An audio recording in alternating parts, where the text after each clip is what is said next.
Oh. Right. Hello and welcome everyone to Getting Real 2022. Thank you for joining us for this special conversation, Reality Check, Forming a New Documentary Canon. I'm Devika Girish. I'm the co-deputy editor of Film Comment, and my colleague is also here with us today. I'm Clinton Krute. I'm the co-deputy editor, the other co-deputy editor of Film Comment. And yes, thank you. And we're very thrilled to be partnering with Getting Real to talk about a really timely, buzzy topic in the film world at large, the documentary world in particular as well, which is list making and canons. This is, just like people await, cosmic events and astronomical events that happen once every 10, 15, 20 years. We await the Sight and Sound list, greatest films of all time list.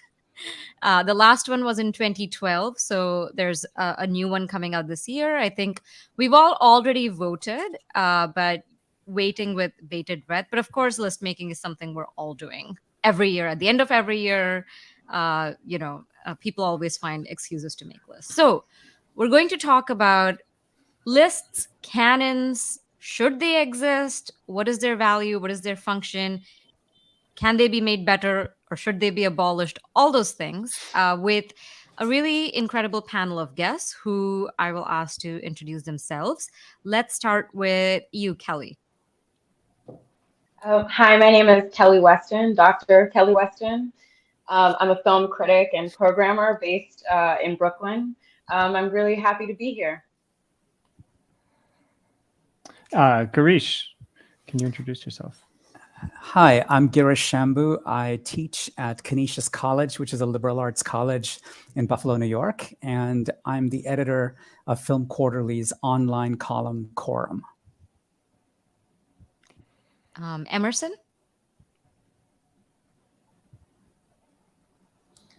Hi, my name is Emerson Rue. I'm a freelance writer. I've written for Film Comment, I've written for Movie, and a bunch of other places like Screen Slate. And I'm a fellow at the International Documentary Association, a documentary magazine fellow. And Nick. Hello, I'm a critic and editor based in London. I worked at Set and Sound for 12 years. I'm freelance now. But yeah, I worked at Set and Sound when they last did one of these exercises. Ooh, an inside man. Now we'll know how everything works after this, I assume. Yep.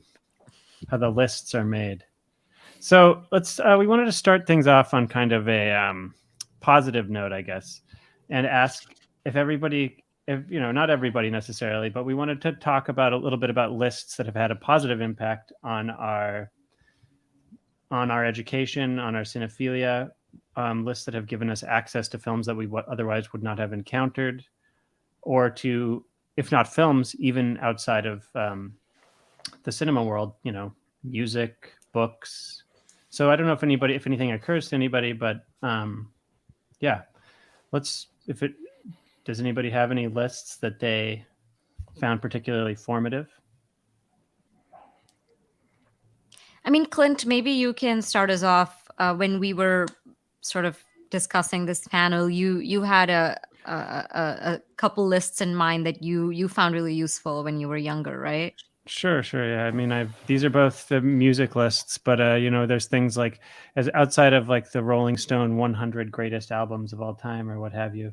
I found this list by a musician and critic named Alan Licht, the Minimal Top 10, to be a list of just minimalist records that I had never heard of that I then set out to find. Or on the, in the same vein, there's a famous list of experimental records called the Nurse with Wound list, which is like 100 records that you would just kind of take with you in your wallet. And when you went to a record store, seek out these incredibly strange, completely unknown works of art.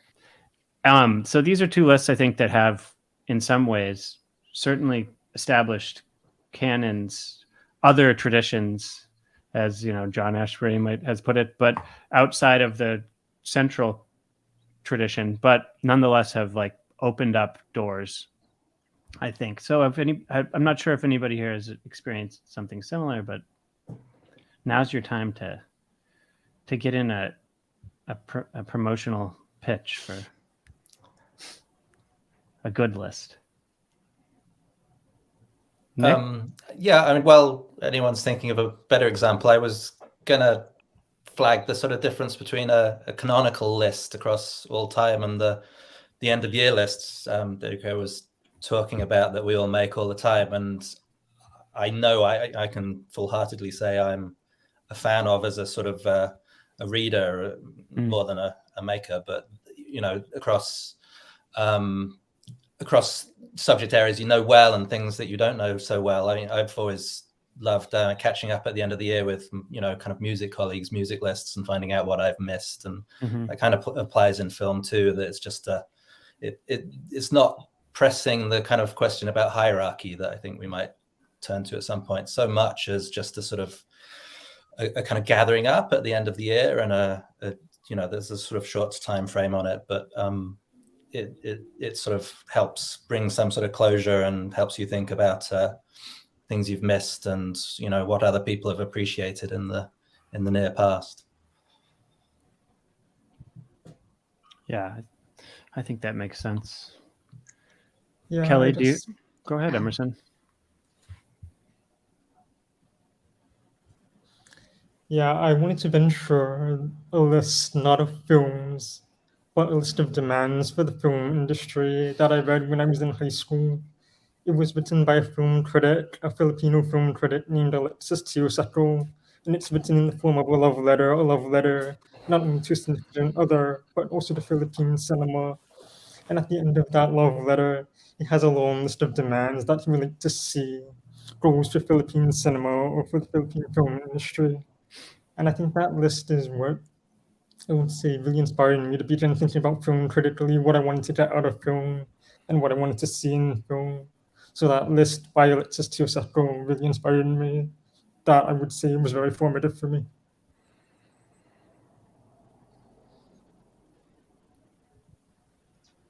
This is Kelly speaking. I wasn't saying anything because I feel slightly ashamed about this, but not really. I sort of really came of age, or my cinephilia really peaked around the Tumblr era. So I didn't have, I had a lot of lists, and I mean, I think we'll go more in depth about this, but lists are such a great resource. And like Nick was saying, I'm much more grateful to have lists or read lists.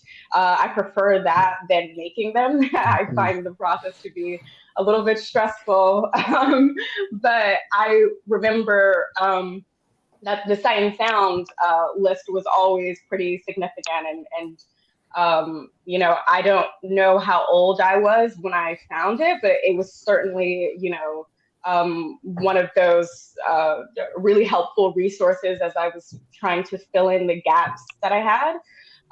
But yeah, as a teenager, like as a 14, 15, 16-year-old, I was sort of drawn to certain images or screenshots, and that was really how I sort of traced my or began my I guess more formal cinema education. So kind of blowing up my spot, Clinton, but there it is. I think that's really this is Clinton again. I think that's really interesting to think about how Tumblr, just a series of images, can lead to a canon in some way, or the formation of a personal canon. Absolutely. This is Kelly again. I mean, just to respond to that, these were also compiled in a format that, was generally the best films by women, or, the best films by Black women. And so, yeah, they have their own, really helpful format. I mean, and very similar. I'm only half joking about looking down on that, but yeah. This is Devika, and Kelly, as you were talking about it, I didn't have this relationship with Tumblr or social media when I was growing up. And this is going to sound really pretentious, but I just thought, okay, what are the lists that I've collected? And it's actually syllabi. Hmm. And, syllabi, I've collected all the syllabi for the classes I took, throughout my years in school. And I still refer back to them when I'm working on something for research. And if you think about it, they were really just lists. They were lists of texts, whether written or media texts organized around a particular theme. And I think they reflected for the professor who created the syllabus a kind of best of, in some ways. And that literally is shaping the canon, if you think about it. And Girish, maybe you have some thoughts on this. That's absolutely true. I was just thinking of syllabi myself. The list takes so many different forms, and some are more visible and obvious and some aren't. So the end of year list, sight and sound poll, these are the more obvious ones. But syllabi occurred to me immediately because hundreds of film courses are being offered at universities and colleges across the nation. And I'll sometimes often Google up syllabi on a topic within film that I want to learn more about. And I often use the list in the syllabus as a way to guide my viewing. And, same thing applies to film retrospectives and series programs. They're also a kind of list. Mm-hmm. And I've used those to seek out films. And if you really want to take it to the limit, sometimes to me, essays and even books are implicitly, they contain lists in them. Many books contain filmographies at the end. We were talking, bibliographies. Yeah, we were just talking about that before this, how essays or write-ups from festivals, this is Clint, can be implicitly just rankings without really being overtly any kind of indication of preference. But this is Devika. So following on that, I thought we could talk a little bit about the form of a list, because Girish, what you mentioned, as Clint said, this is something we were discussing. In some ways, a lot of the things that we like and dislike about lists are actually implicit in criticism itself. Film criticism itself is an act of culling. It's an act of including and excluding. It involves a performance of authority and objectivity. And so what I think distills list making or positions list making as a distillation of the critical exercise is its form. It's usually sequential. It's often low on context. It's often ranked or numbered. And also, I think there is, when we talk about the sight and sound list, for instance, where it is crowdsourced, there is an element of consensus that is added to it. And so I was wondering if we could talk about this particular form of lists and what we think the value of that form is. And, it's very easy, I think, to immediately, I think people, as popular as lists are, people also look down upon lists just as much. People participate in the list making exercise, but also, we often talk about how lists are, destructive to film culture in some ways, or, are influential in shaping the canon in exclusionary ways. But I think it's important to also think about what the particular form of the list allows us and disallows us. Anyone can jump in.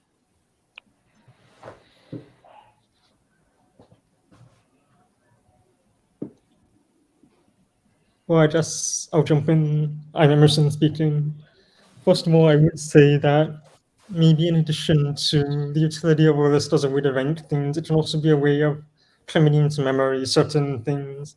Because one thing I often see is on Letterboxd. Obviously, as you know, people make tons and tons of lists on Letterboxd. And they often list what they saw at a film festival.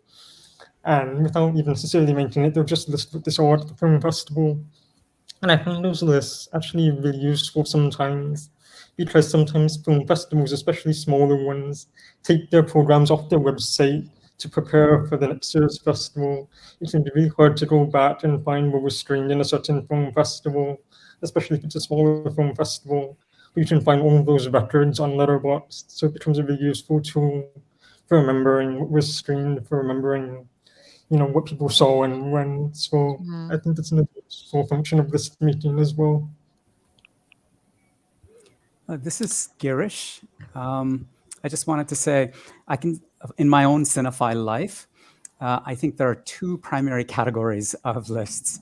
There's the evaluative list, which, where you want to talk about my favorite films of the year, for example, evaluative. On the other hand, the more common list that I use much more often is the functional list, where I see references to films in interesting places and I want to seek them out. And so I'm always maintaining these lists of films to basically catch. And especially in this abundant landscape of streaming, one needs such guidance because we have, our time is scarce and we don't know what films to prioritize in terms of watching. So this has nothing to do with evaluation. It's merely the films I want to watch or rewatch. This is Nick. One of the things I appreciate about them is the kind of comparison and conjunctions that lists throw up, that you can follow traces of thought and traces of connection or contrast. And so you might come into someone's list, a Sight and Sound, say, ballot, and you will recognize a certain amount of it and not another certain amount, and it will intrigue you, the things you don't know, that offers lines of inquiry for you. Similarly, not just those connections between films, but between sort of different voters too. If it is a multi-voter list, then you can sort of explore paths of interest and affinity and so forth, but from different people who've thrown up some similar choices and contrasting choices, and there's a sort of there are kind of pathways there for curiosity and exploration.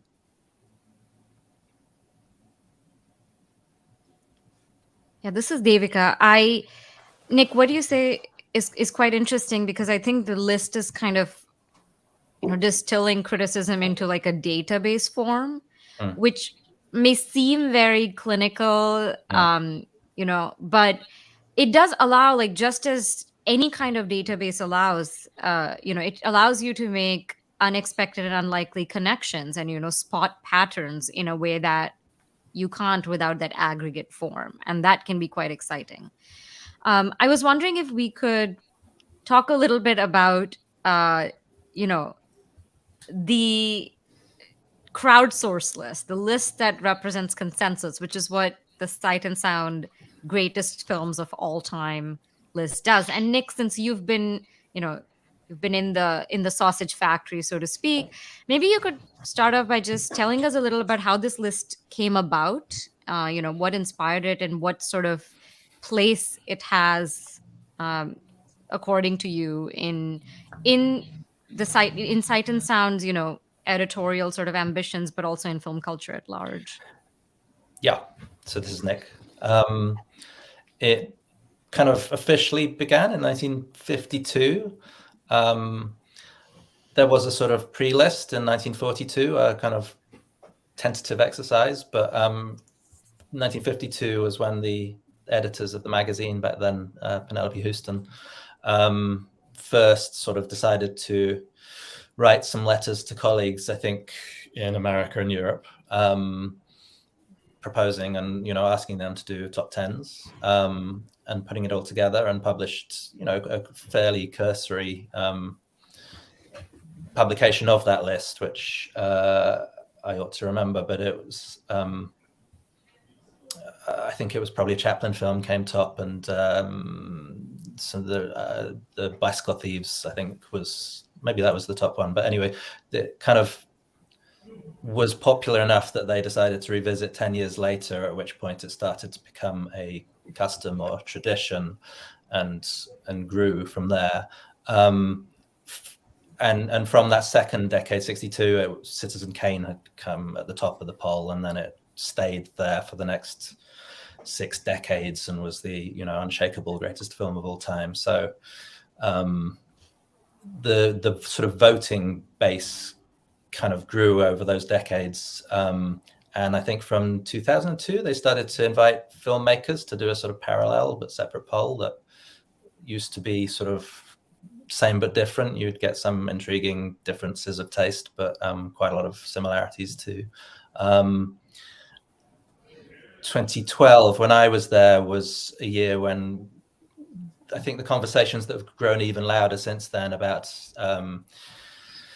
diversity and inclusion and who this stuff is representing and who has the authority and power that sort of were kind of on the radar by that point, and there was an effort to really widen the pool. I think what's clear and interesting is the difference in film culture from 1952 to the 21st century with social changes and technological changes, and how we all who gets to learn and where that sort of authority and knowledge resides these days is so vastly different that I think even if you are asking sort of 1,000, 2,000 supposed authorities, it's still quite contentious whether what the meaning of that elite that you're inviting is anymore. But anyway, yeah, historically, and how are those choices made about who gets invited? Because that's a crucial question. Yeah, well, right. I know it became a bigger and bigger kind of job of research, but the principles were still largely kind of following threads of professionalism, if you will.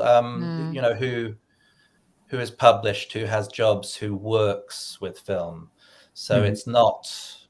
I don't know how you would set about sort of. I mean, clearly it's an elitist exercise, right? So it's different from a crowdfunding exercise, I would say. But it's certainly not an open call. Then no, it's a curated call. So there's a kind of selection behind the selection, if you will. Well, I think that the numbers, we were talking about this is Clint, but we were talking about how the numbers changed over the years. And I think that in 2012, there were something like 800 some participants. And that's a huge bump up, I think, from the previous poll where there were maybe 140. 145, something. yeah. Right. And but the results actually did. To add that there were actually far more people get invited too. So quite a lot of people invited sort of can't do it or won't do it. Right. Different reasons for not delivering. But I think maybe about 2,000 people got invited in 2012. Wow.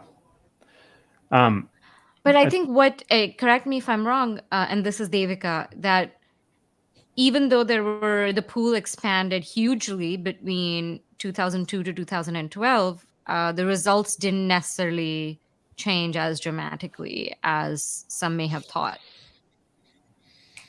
No, so this is Nick. It obviously depends what you count as dramatic or not. So it was finally the sort of dethroning of Citizen Kane as the top choice in Vertigo, which I think a lot of people had tipped or predicted, because it had been rising up the rankings of taste, if that's what this is, and that did sort of turn everything over. So there was a kind of there was slightly a sense of changing tastes, and also perhaps a sense from a lot of people of wanting things to change and looking for some sort of fresh air, even if it was just a slightly more recent Hitchcock film, and slightly more modernist and less classical film, as you will. But that's at the top, and then you can start talking about other changes that you start to pick out happening throughout it as well. So relevant to us, the man with a movie camera had turned up in the top 10 in 2012, which was really interesting, and actually kind of that and other things prompted another exercise we did 2 years later of just doing a poll about documentaries. Just to sort of look deeper, and there was strong sense that more people were watching more documentaries, and there was buzz and greater awareness and changing understandings and appreciation too, and that it would be interesting to kind of just look slightly more specifically at that. So again, that raises a big question about one canon or multiple canons, and how you look beneath this one gargantuan exercise. It's interesting looking at this is Clint. It's interesting looking at the 2012 poll that there's Man with a Movie Camera, I think, at number 8, and then the next documentary is Shoah at 29, and so these are the so there aren't that many documentaries. But the question is, the question that I have is for our panelists is why that might be the case, why documentaries haven't ranked as highly as maybe some other films. I mean, this is a big question, but that's what we're here to answer, folks. we take on the big questions, and yeah. So if anybody has thoughts here, I just think it's an interesting thing to note about that poll, and I wonder if this next poll you might see more documentaries in the top 25, in the top 30. I mean, this is Kelli. I think that, documentary has obviously been traditionally a kind of marginalized form or traditionally overlooked.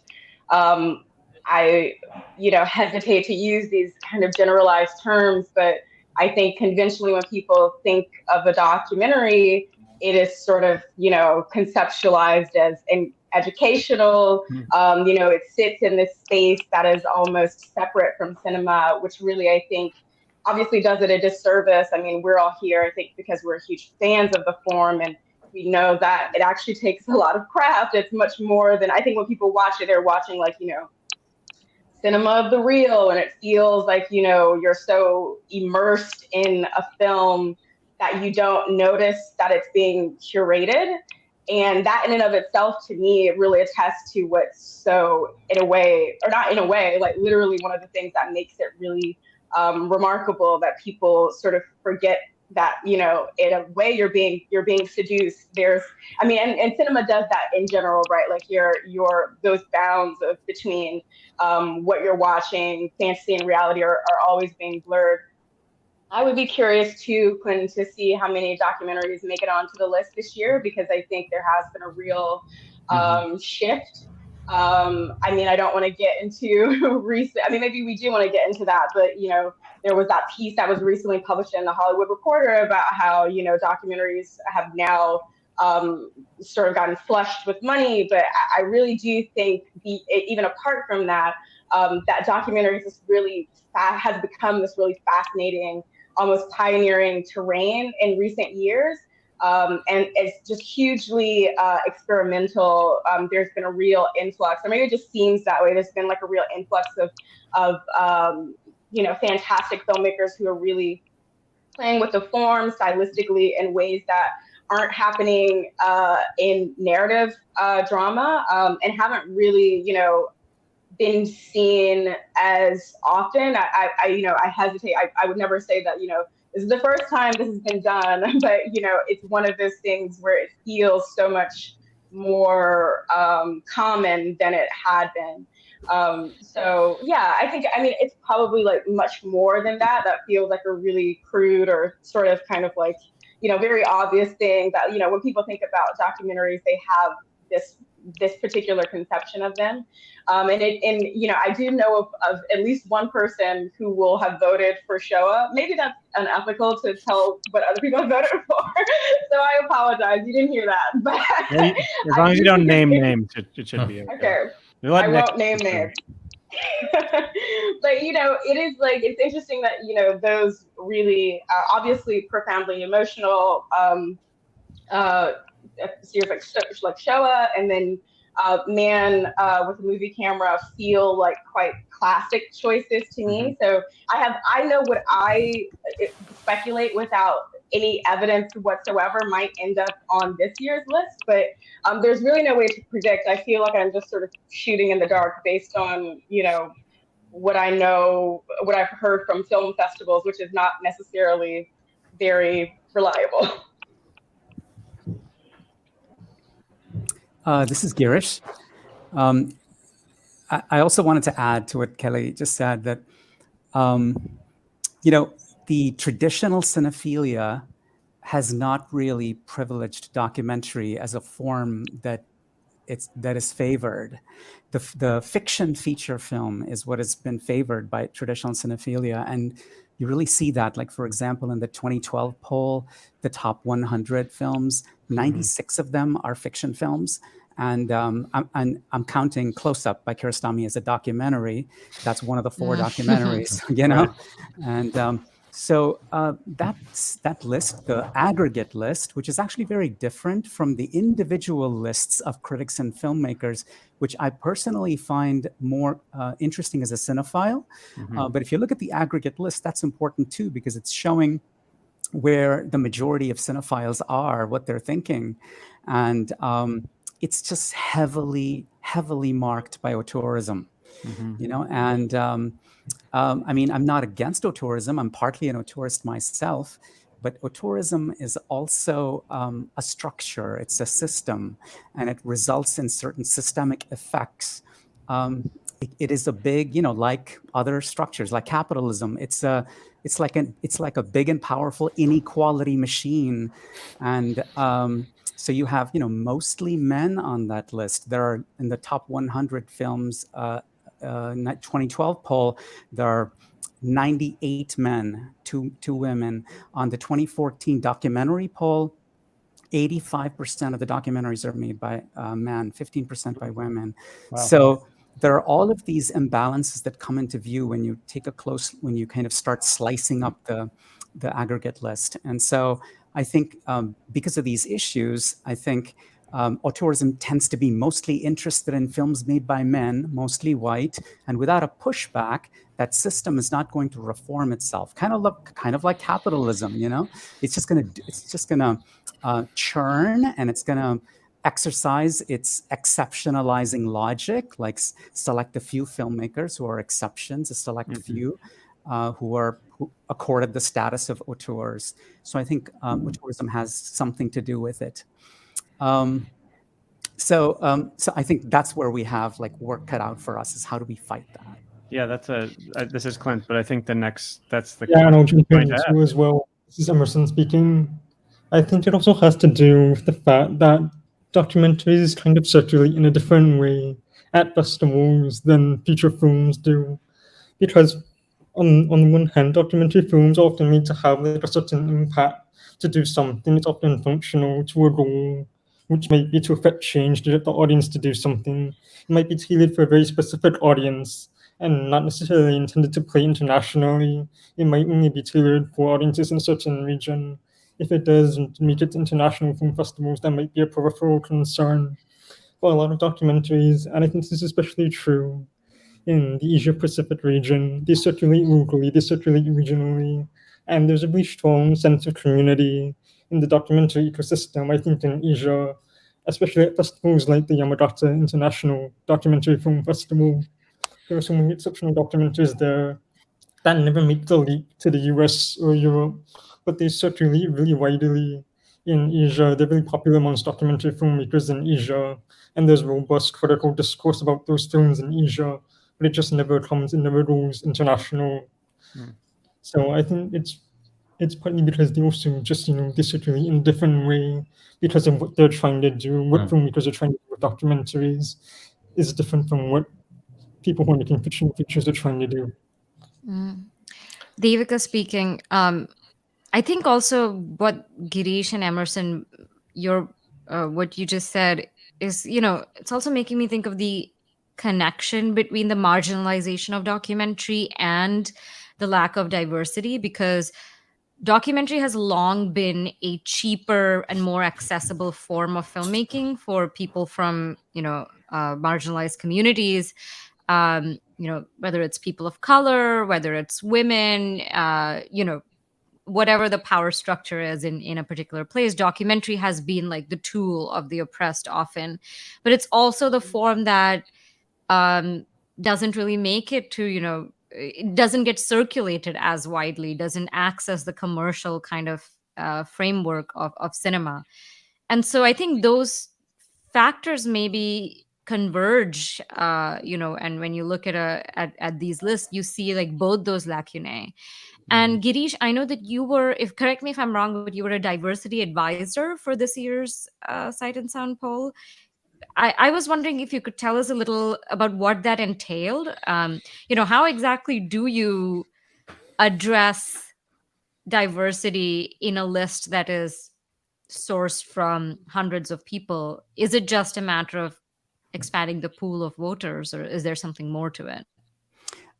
Yeah, so I was asked to be an advisor, and my only task was to suggest people to add to the voter pool, to expand the voter pool. That was my only task. So I sent them, dozens of suggestions of people, mostly women, mostly people of color, mostly queer people, disabled critics, trans critics and scholars. So, and people whose work I kind of knew, and I knew that they would result in a more diverse set of lists. So there was I wasn't party to any discussions about this. It was pretty much I sent them lists of people. I wonder. Go ahead, Kelli, please. Yeah, this is Kelli. Quickly, I just wanted to also respond to what Girish said earlier about auteurism and how much lists really reflect that. Because, I mean, I was thinking about the way, the canon is often a kind of, snapshot of cultural discourse, but it is also very reflective of like Western ideals and values. And I mean, maybe this was also leading on to the, question that Clinton asked, which is that, even as we try to expand how many people might be included in these lists, we still have working against us, all of these overlapping institutions that are sort of intersecting. And because I mean, even as we, add more people, you have to think people who are in the film industry, people who are like rising through the film industry probably are formally educated. So that's the way that they're learning about films, is in these very formal spaces that, for better or worse, really hail white masculinist narratives. And then, I mean, it's not like too personal, and I don't want to speculate or impose anything on anyone else, but I know for me, even when I first started, and I've been working in the film industry as a critic for about 7 years now, but when I started doing, end of years lists, it really took me a long time to sort of disavow or push away the pressure of, the people around me, when we're talking about films all the time, those films that get dismissed in casual conversation versus the films that get heralded. And you're also, like, I'm not around, unfortunately. I've had to navigate predominantly white spaces. So yeah, it took me like a really long time, unfortunately, to sort of shove away that pressure and really choose lists, or really choose films that actually meant something to me and were deeply personal. I mean, as we're talking about lists as well, and I'll cut my rambling short, to me, it's really a worthwhile exercise, because it's, an opportunity to spotlight those films by directors who are traditionally overlooked. And I think when people hear that, they feel like that exercise is very political, and it is, but it's not a perfunctory exercise. It's not divorced from my own feelings, my own personal feelings or emotional attachment to those films. But it is important to me because, lists are very, obviously, like we're saying, closely connected to the canon, and that has to do with those films that get preserved, the films that get, continually seen or restored even. So, yeah, I've moved away from my original point, but I just wanted to, highlight that. Yeah, Girish is like absolutely right. Taught in schools. I mean, it's a self-perpetuating thing. This is Clint. But the fact that Vertigo and Citizen Kane are on the top of the list means that you grow up thinking that Vertigo and Citizen Kane are the best movies. Then you're comparing all movies to Vertigo and Citizen Kane, and whether or not they stand up to, or they adhere to the standards set by those movies, whatever those standards may be. Yeah, I think it's a really interesting point. On that same note, it leads to a question about that Girish already kind of alluded to. What is to be done, about capitalism? Just kidding. No, about these systems that do we perpetuate reform themselves. lists or do Yeah. we abolish them? Yeah. That is the question. That's the question. Let's take a vote. Or revolutionize them. Sure. How can we take what's good about lists, because we've established that there are good things about list making. They're useful, they're educational, they're helpful. And how do we take away what's wrong, or open them up to more different ways of seeing the world? Hi, this is Girish. I wanted to go back to something that Devika said about how even when we write criticism, when we make references to other films, they also implicitly form a kind of list or a map or a network. And so to kind of fight the system, I think requires a multi-pronged effort. And so one of the prongs that interests me personally a lot is that of citation. It's super important what films we use as comparisons when we're writing a review or an essay, what films we invoke, what filmmakers we invoke, because those are very deliberate choices. People and films got into the canon because of sheer repetition, because their names and the names of the films got said over and over again. More people saw them, then people wrote essays and books about them. So I think it's like when Sarah Ahmed, wrote Living a Feminist Life. She said, I'm not going to quote anybody who's not a feminist of color. I'm not going to cite anybody who's not a feminist of color in this book. So I think we can have a few kind of guiding principles like that ourselves. And I'm very careful when I invoke a filmmaker or a film in something I write, because it's like, I don't want to go back and quote the same old auteurs all over again. Why don't I quote somebody else or cite somebody else who I want to be in the canon, So women and people of color and queer people, there's so many of them that we love that are not in the canon. So this is one daily kind of ongoing activity, invoking in conversations or in reviews or in essays. It's a daily activity that all of us can do. Devika speaking, I think that what I wrestle with, and I'd love to hear everyone's input on this, is regarding lists first and foremost as something very contingent and personal and subjective. So, for instance, when I made my list, I gave myself like half an hour. I know some people who spent weeks, months, rewatched things. I told myself I'm going to sit and just capture myself in a particular moment, and sort of protect the sacred contingency of the list as I see it, which can only ever be reflective of a person in one point of time. Like the very next day I could have seen a film that would change what I think of the greatest films of all time, or that I could have had a lapse in memory, or my mood might be different and I might put something above something else. So I really want to kind of allow for that, and I want the list making exercise of our entire industry to allow for that kind of constant revisiting and contingency. At the same time, I don't actually want the list that I submit to the Sight and Sound poll to be a personal list. And I know many people do that, like their guiding principle is my favorites. But the thing is, I think what I love and my favorites are guided by a lot of the factors that Girish, for instance, you were talking about. Repetition, just which are the films I've encountered enough that they've become ingrained in my head, or which are the films I encountered first in life, early in my cinephilia. They were canonical films. So I did make it a point to include films that I regard as important for me and for people to see because they challenge something about our worldview. And an example of a documentary is Reassemblage by Trinity Minha, which actually is not a film I have a very strong emotional or personal connection to, but you're not meant to with that film.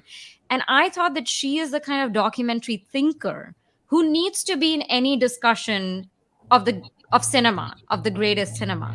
So for me, it was really that kind of negotiation where I was even trying to step away from my personal loves and memories and really think about the conversation that I wanted. And I'd be curious to hear other people's input about this question of the personal and the subjective and the contingent versus trying to intervene in something like the canon and being prescriptive, perhaps? I have a question about that though too. That to just I kind would of say to before. respond to my strategy for list making, and I'll speak about the list that I made for streaming slates and the viewer list last year. My strategy for that was definitely to deliberately select for diversity. For example, I chose one film from one director to be on my list of my top 20 films that I watched last year. So, for example, I watched a ton of Shawshank films last year, but I only picked one to be on that list just so that I can make space for the films that I thought were worthy to include in there. But I also want to say that I think while it's important to increase the diversity of voters and think about increasing diversity in the way that you vote, I also think that that alone is not going to be sufficient to change a canon, because it's kind of like a very shallow form of late electoralism to think that just voting for different films is going to change the way people think about films that's so entrenched. It really has to do more with, if you change the canon, you need to make connections with filmmakers. I think that's the most important thing. You need to establish contact with other film communities outside of the US, outside of Europe, and look at the way that they're already discussing films from the periphery, and think about how the canon changes where you are geographically from your geographical location. I think that's more important. And I'll give another example from the Yamagata International Film Festival, just because it's such a significant festival. In 1989, which was the first festival, I believe, it was established by Shinsuke Ogawa, who was a Japanese documentary filmmaker. Well, there was another guy there, Chilat Tahemik, who was a Filipino filmmaker. And he drew attention to the fact that in their first competition, they had no films by Asian filmmakers. The first documentary film festival of its kind in Asia had no Asian films in the documentary competition. And he was like, this isn't right. And his manifesto that really wanted to galvanize documentary filmmakers across Asia to go home from that festival and establish a documentary scene in their own communities. And I think that in itself, that manifesto can be seen as like a canon building exercise, because he wanted people to go home and think about films from their viewpoint of being situated geographically in Asia, as opposed to just accepting the European canon that was coming over to them. So I think that's very important. It's more about how do we establish relationships with other film communities, and how do we approach them in a way that puts us on equal ground with them, rather than saying we discover these films from Asia, from a foreign country, and we bring them here, these underseen gems, so to speak. I think, it's a good question, definitely. This is Clint. I think that's a really interesting point, and something that I've been thinking about is how you kind of shift the definition of peripheral, as we've called it, or marginal, and kind of to make that center the peripheral and the marginal. But a question that I had for Devika and everybody is, would you want about this personal and subjective versions of the list? Because we have this public list that's the authoritative best movies of all time, and then everybody has their personal lists. Would you want your personal list to be the main list? Like, when you're making it, are you saying like, this is the one that I would want ideally to be the best movies of all time as voted by everybody and all the voters? Or are you thinking of it as a very personal list that is contributing to something? Does this question make sense? I mean, this is Kelli. I think the way that I've operated for years now, although Devika has raised a brilliant strategy that maybe I'll now implement, but has been that this is my personal taste that I'm hoping to use to intervene or interrupt the traditional canon or list. But I also think that because of the way that I am, that I have a really difficult time refining my list every year. And I say this knowing full well that, like maybe in a few weeks, actually we'll be starting, the influx of end of the year list. But it's always pretty difficult for me. And that's because it's hard to say, this is a film that I love more than this film, or, the way that I feel about it, I almost feel at the time that the list sort of helplessly flattens it, even though I know Sight and Sound sort of accommodates that by having a little comment section under it, like, why have you chosen this? But by the time I'm done, like, I feel a little bit exhausted, a little bit deflated. I feel like that, like, kind of like that meme of like the penguin doing like an angry Valentine, like sort of slapping the heart on the list to like send it off. But it is like a really, I think, quite ultimately like really helpful process, because I've sort of curated my own, film experience for the year. And yeah, I mean, I think there are various productive ways to go about, sort of shaping or organizing how we begin to, I guess, democratize the canon. But I guess I feel sort of conflicted about it still. I'm still sort of, I guess, unresolved about, whether or not that is for me or feels for me the most productive way to do that. I don't know if that makes sense to answer your question. But Hi, this is Girish. That's really interesting to hear. I think for me, it's also worth unpacking the question, which is, what are the greatest films of all time? I mean, that sounds like a really innocent question, but it's actually loaded. It's an ideologically loaded question, because what's it saying? It's saying objectivity. Be objective, and you also need to be omniscient, because how could you name the greatest films of all time unless you've seen everything, which is absurd. So basically, right from the start, the question has a certain gravitational pull towards the existing canon. I'm sorry not to be all crazy critical about this, but it's a reactionary question, And so, and it takes a certain amount of self-possession and courage to say, no, I'm not going to answer this question. I'm going to answer my own question, which is, what are my personal favorites, or the films that I would like to see in the canon? So I think there's something going on there in terms of the demand for objectivity, the posture of objectivity that it expects. So that's also interesting to consider. This is Nick, and yeah, I agree, but I think there's another way you can swing it away from the personal desert island question, which is what we've already been talking about the sort of representation and what is remembered and what is not lost. And I think when you start to think about the politics of the exercise in those terms, then you can also start to think about other political strategies and tactics that work in the actual field of politics, and you start to think about how we do politics, and you can start to think about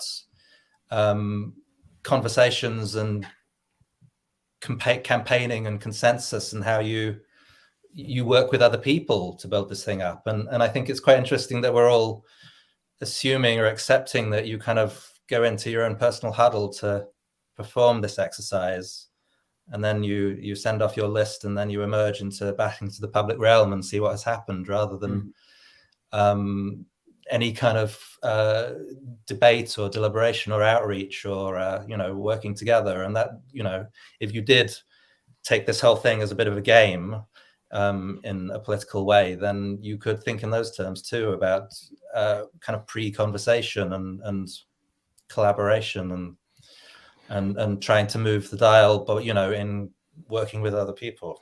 Sort of a political convention, almost, you could do for convene all the critics of the world to Or you could just, rather than and what's one of the interesting things is, because it's just this sort of one-off exercise every 10 years, but when you're thinking about a canon, which should be a kind of living, developing thing, you could sort of work over it on a more fluid, ongoing basis, and even if you are just sort of pulling it out once every 10 years, you can you can build up to it kind of in public. I did.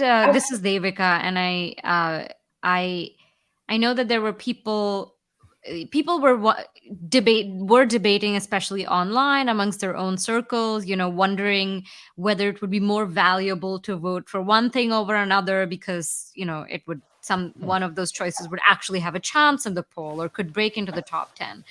And as much as I enjoyed my exercise of making my list, I sometimes worry that kind of strategizing and investing that kind of time and effort gives this an importance that maybe it shouldn't have. I mean, so there are two approaches to this, right? One, how can we work together, put in a lot of effort, collaborate to make this the best list possible? And the other, what if we decide instead to not treat it as important and therefore reinforce the other idea, which is that it's just a list, it's just an exercise, it is ultimately contingent and subjective, and it doesn't actually represent importance, even though, which is not to say that it doesn't have influence, and I think those are maybe two different ways of looking at it.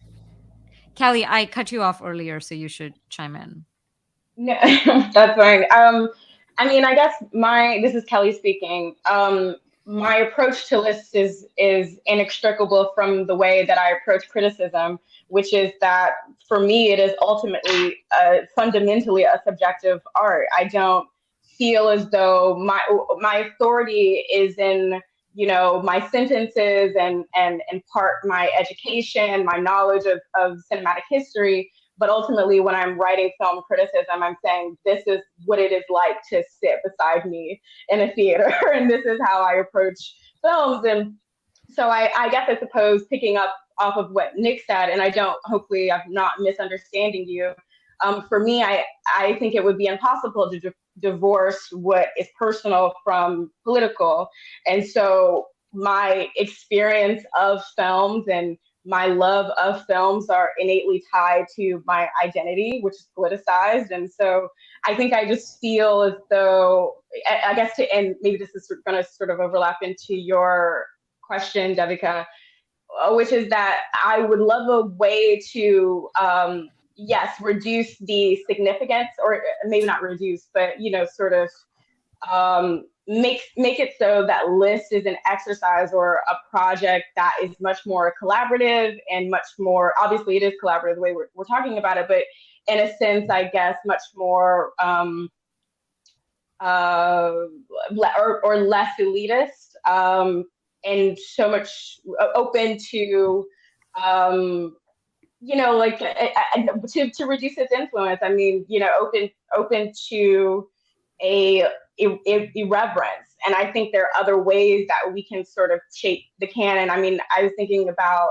the way that Another Gaze was able to really sort of restore a lot of films over the summer, or I guess bring films to people who hadn't seen them. They did like a Sarah Muldaur retrospective, and they also did like a series of Palestinian films as well. And so that feels like a really beautiful way forward, where we're not sort of depending totally on one particular space or platform to trace cinema history. But I mean, that's obviously prevalent in a lot of in a lot of cities, but there are other places that don't have, I guess, access to the kind of repertory cinema that we're coming from places that do have that. And so those lists are really important. And then you have with Another Gaze, like, because that's online, that becomes like a really a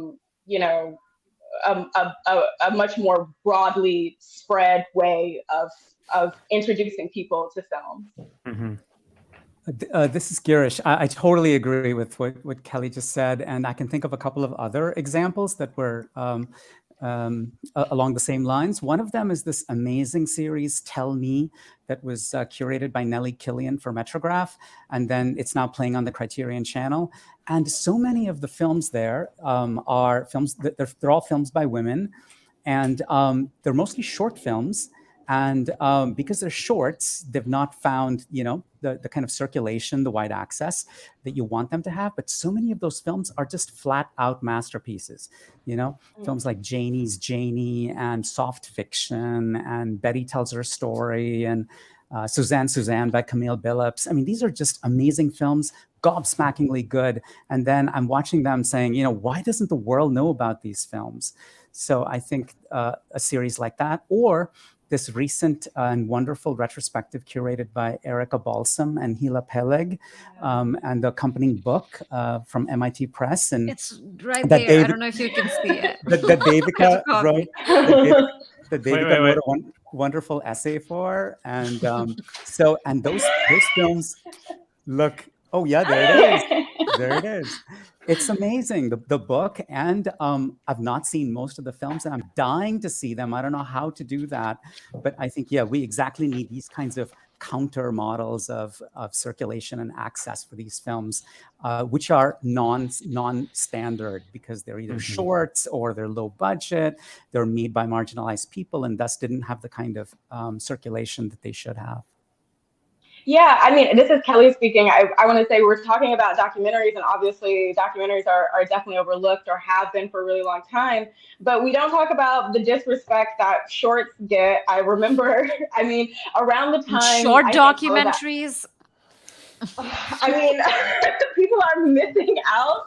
I really, I remember how, it feels like you had to ask just a couple of years ago.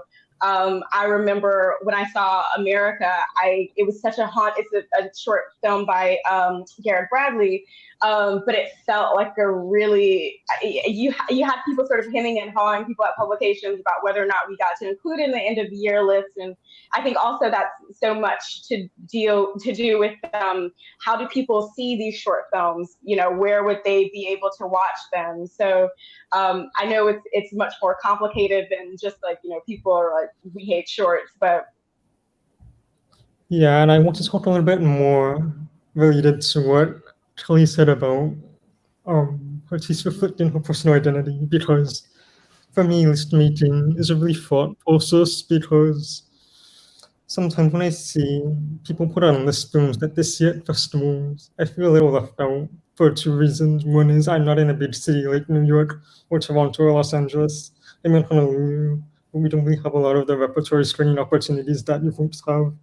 The second reason is because of my deafness, I tend to see a lot of films at festivals that are not subtitled. Especially if it's an English language film, it's very unlikely to be subtitled if it's in English language. But in a way, that's also one of my strengths, because my taste skew more towards foreign films, which I can watch because they have English subtitles. But yeah, sometimes it is a thought process for me. I keep thinking that, I'm not being included in the critical conversation because I'm not seeing these films in the way that people are. I might have to wait a year or two if I want to see them in theaters with subtitles, with open captions on the screen. And who knows if we'll ever come to Honolulu, right, to screen in a theater there. Or at House Theater. House Theater in Honolulu was closed for 2 years because of the pandemic. It's pretty much the only one that we have. And they didn't really do any online programming either. So it was really a desert of programming. And, I just feel like, list making is one of those things. It's one of those exercises where I definitely feel my disability and my geographical location really, shape my taste, limited in some ways, but also make it a little bit more exploratory in other ways as well. Yeah, Devika speaking. I think, Emerson, you're highlighting something really important, and that really, I think everyone undergoes that experience to some extent while making lists, is to confront the limits of their experience, and that, at Film Comment at the end of the year, we make a best undistributed films of the year list, which obviously only critics who go to festivals or have access to undistributed films can participate in. But the point is to use that space as a way to get those films, on distributors' radars. But I think there's a larger question here about something we grapple with when we make lists, is as with any kind of exercise in comparison, you're assuming that they are comparable, especially when it's ranked lists. And this is another thing that I think affects how we end up perceiving documentaries, because I don't necessarily think that the pleasure or the experience of a narrative film is the same as the experience of a documentary, at least for me. So often the kind of pleasure I'm walking away from a narrative film with is different from the kind of pleasure that I'm receiving from a documentary. I'm speaking in general terms. It differs, even within those categories so much. But even if you think historically, documentaries have intended to impart a different kind of experience than fictional or narrative cinema. So, I think the terminology matters a lot as well, like greatest films or best films or favorite films. These evoke for us certain experiences as opposed to other words that might be like the most important films, films that change cinema. You see a list with all kinds of different titles, and they evoke different things in us. And so greatest films of all time is forcing us to compare such disparate experiences of cinema, and that is I think one of the reasons that films that are not meant to just impart entertainment can get left out, I think.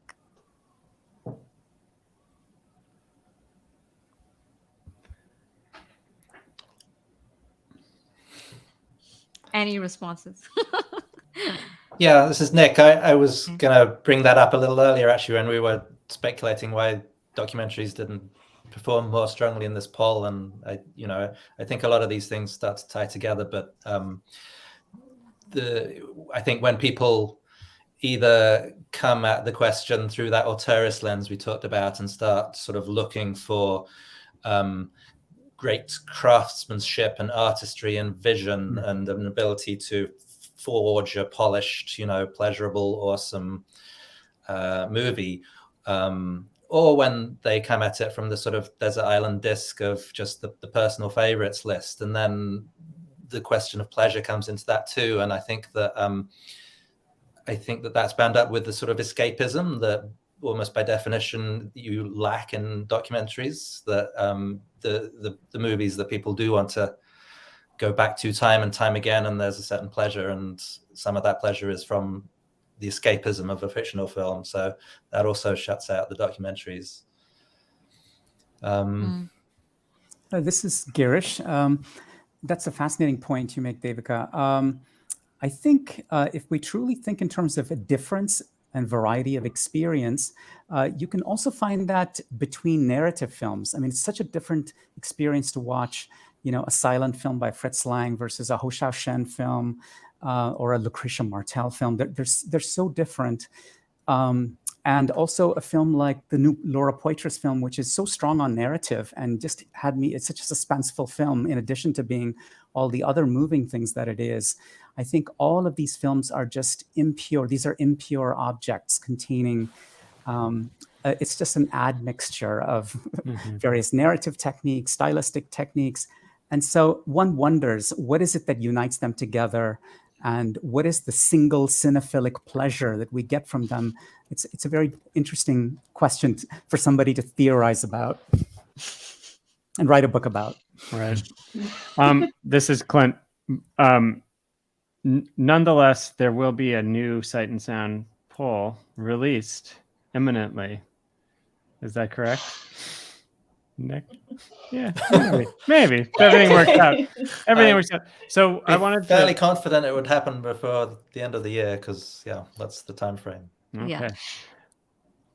And we just kind of wondered, given the topic of this discussion, if anybody had any predictions for which documentaries might make an appearance on this year's poll, which, given the complex way that this list is thought about and made this year. Okay, this is Nick. My first couple of tips I feel fairly confident about. I think that the Gleaners and I will do super well. I think there'll be a big groundswell behind that. And then I'm interested to see if The Act of Killing would do so. That was very strongly in the air, you know, at the time of its release. I'm curious to see if it's stayed with people after several years. Wasn't it on the list the year it came out? It was in the documentary list in 2014. Yeah. Oh, it wasn't? Okay. This is Devika, and I don't think this is a prediction. It is a very hopeful prediction, because I put this film on the list.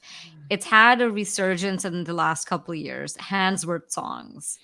It was on my top 10, and I actually I don't know if it was on the 2014 list at all. It was it, Nick? Yeah, it's in like maybe top 20 or something. Yeah. Oh, okay, good. Yeah. But and I really agree. I think it gathered even more kind of favor since then. Right. And so I'm really hoping it cracks into the greatest films of all time. This is Girish. I don't know if I have a prediction. Mine are much weaker than Nick's and Devika's, but I think it would be nice to see No Home Movie on the list, and maybe Stories We Tell. Those are two films that I think it'd be nice to see. Yeah. And No Home Movie, Chantal Akerman, Stories We Tell, Sarah Polley. Yeah, I was going to say, this is Kelli speaking. I was going to say, I hope for Sarah Polley, and I imagine, I would bet money that Varda will end up on the list, which is good. But, you know, I also hope that people, I don't know, I have very specific feelings about this that have nothing to do with this panel, about the way Varda's been positioned of late. But yeah, those are my predictions. I hope for Garrett Bradley, because I think I put her on my list. I think I can't now remember what I did, but.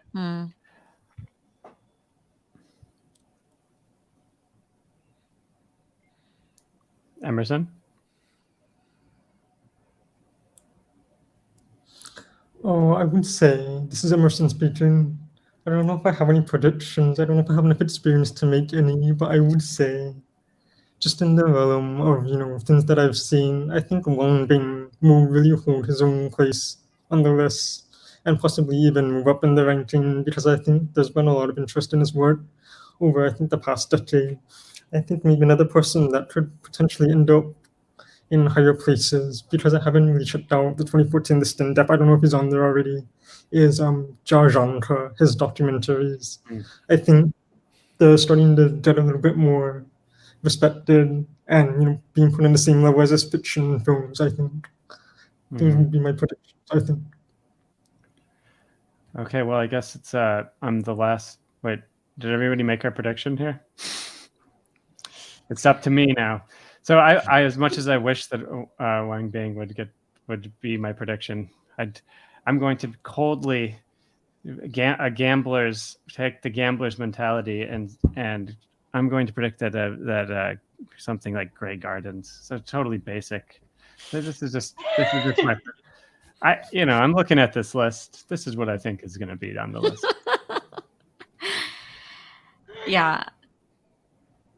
Well, Grey Gardens is a perfectly fine, this is Kelli, a perfectly fine introductory drug to documentaries, I think. And I think that brings us kind of full circle. I think this list, these lists, greatest films, can function best as kind of introductions to bigger worlds to be explored. Here's my hope for the documentaries list, and this is Devika, that there are more films by Asian people, African people, and people from the global South than about among the documentaries. This is my hope, or at least as many. And Nick, we're also going to apply this to the film comment end of the year poll. Well, I think we're about out of time, so I guess we'll find out who among us wins, and the rest will be executed. I don't exactly know what the deal is here. The winner will get a gift of some kind. Just kidding. I don't think that will happen. Well, thanks to everybody for joining us, and thank you to Getting Real. It's been a real pleasure, and it's been a really enlightening and fun conversation. And we hope to see you all again soon. And if you're watching this conversation, you'd like to revisit it, share it, it will be available on the Film Comment podcast in the near future. You can subscribe to the Film Comment podcast by going to filmcomment.com/podcast. We're available on all the podcast channels, so do keep your eye out for that. And thank you to our amazing panelists. Thank you for making time and gracing us with your insight and your predictions. And here's to a new documentary canon. Thank you. Thank you, everybody.